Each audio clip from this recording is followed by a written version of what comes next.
Hey guys, and welcome back. So today we're going to take a look at how we can access a web API so that we can read in some data and then write that data into our Microsoft Fabric Lakehouse.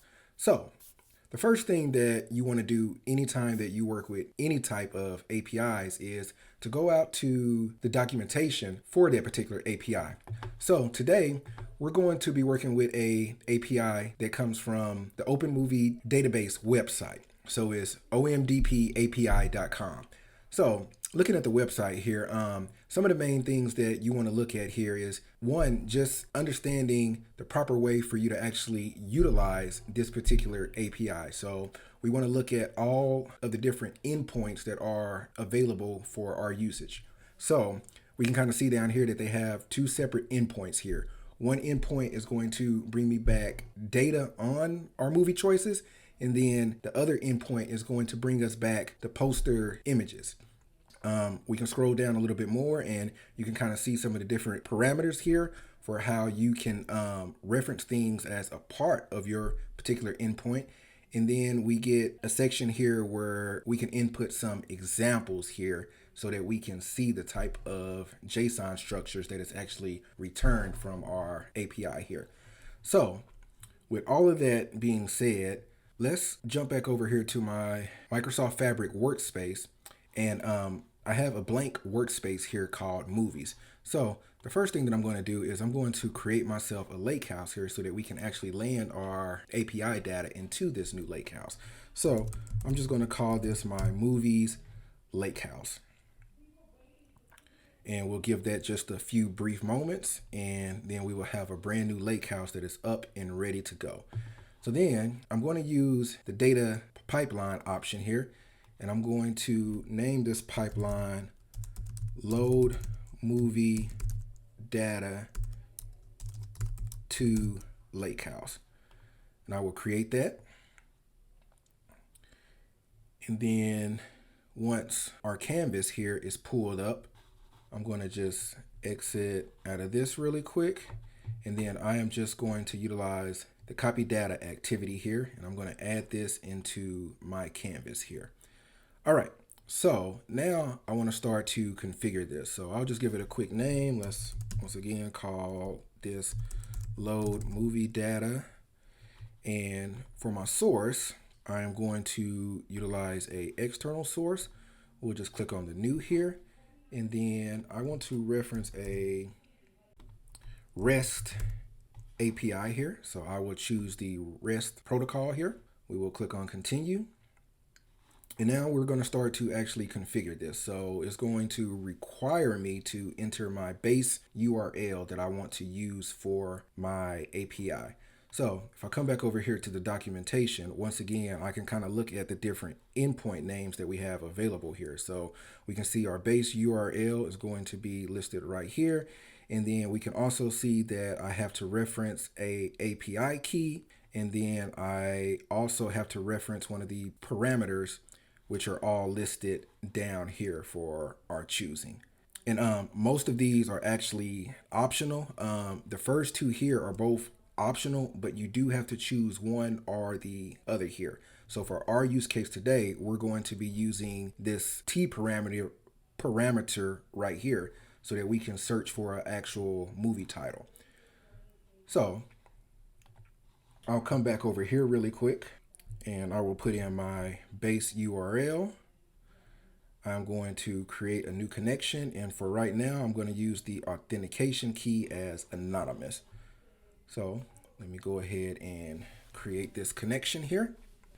Now the next thing that we want to do here is we have a section here for us to create a relative URL. So what the relative URL is going to do is it's going to allow us to append some of the information that we need at the end of our endpoint here. So it's going to allow us to enter in our details for our API key as well as our search parameter here. So I'm just going to come back to our relative URL section, and I'm going to click on the add dynamic content here. Well, real quick, I'm going to take one step back really quick. And what I'm going to do is I'm going to click outside of my actual activity here and click onto the canvas here. And I'm going to create myself a new parameter here so that each time we run our pipeline, we can reference new information that we want to load to our lakehouse. So since what we're going to be looking for here is information about movies, I'm going to just create a parameter here called movie, and I'll leave it as a string type, and I will not put in a default value as of right now. So we'll leave that as is, and then I'll come back into my activity here. And once again, for my relative URL, I'm going to add in dynamic content here. And real quick, just jumping back over here. So if I take this part right here, that is the end of my endpoint, this is what I want to be able to add to my relative URL. So let's just go ahead and paste this here. And then once again, I'm going to use the T parameter here so that I can search for a movie.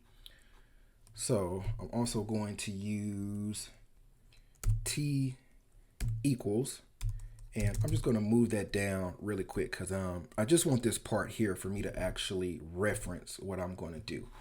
And then what I'm actually going to use for my expression here is I'm going to do an et, and I want to concatenate. And then what I want to concatenate is I'm going to put on my /? And then my API key. And I've already went out to the website and created myself an API key. So I'm just going to reference that API key right here.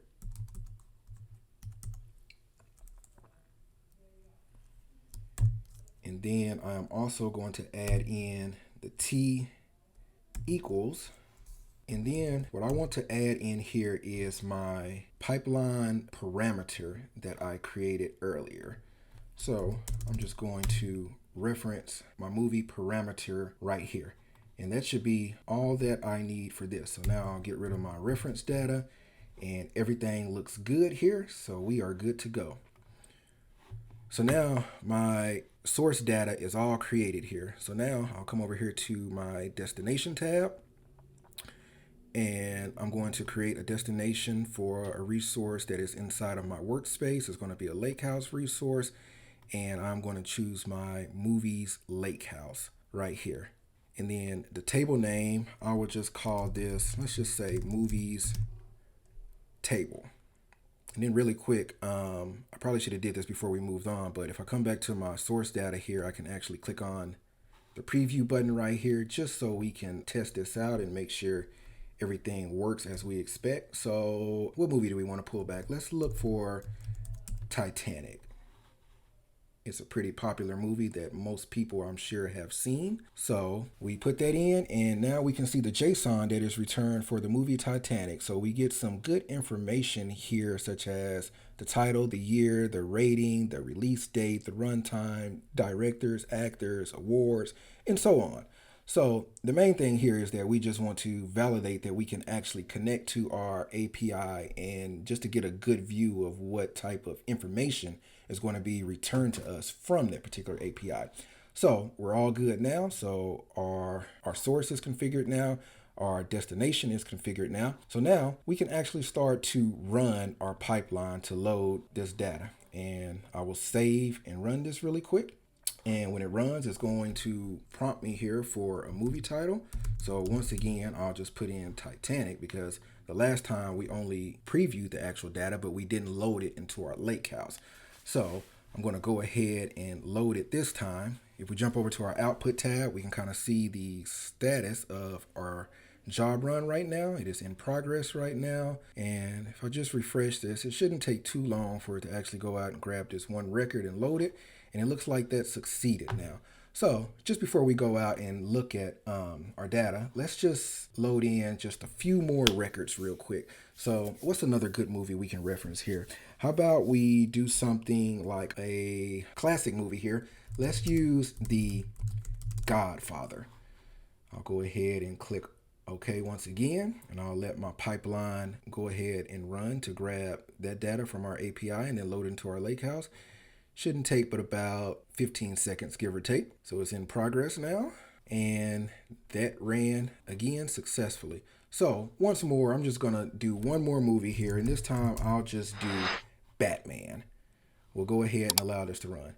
Now, in a real world use case, obviously you might want to load your input data into maybe some type of text file or CSV file maybe, and then you can actually loop through that particular file so that you can load the movies that are in that file into your actual lakehouse. But for our demonstration purpose, we're just going to take the easy route here and just manually input our movies here and then run them one by one. All right. So that's all been done now. So I'm going to come back over here to my movies workspace.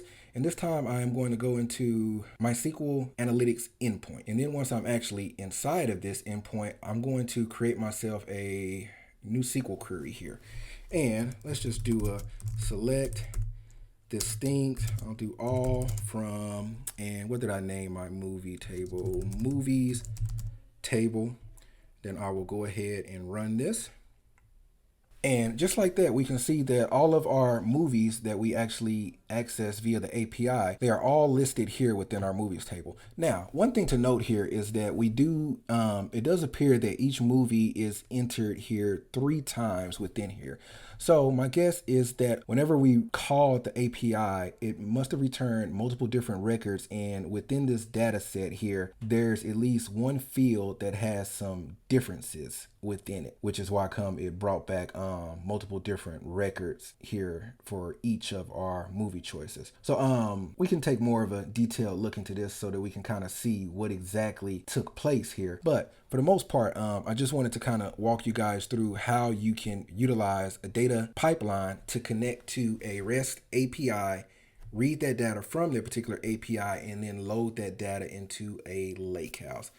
So I hope that you guys enjoyed this, and don't forget to hit that like button and subscribe to my channel. Until next time, peace.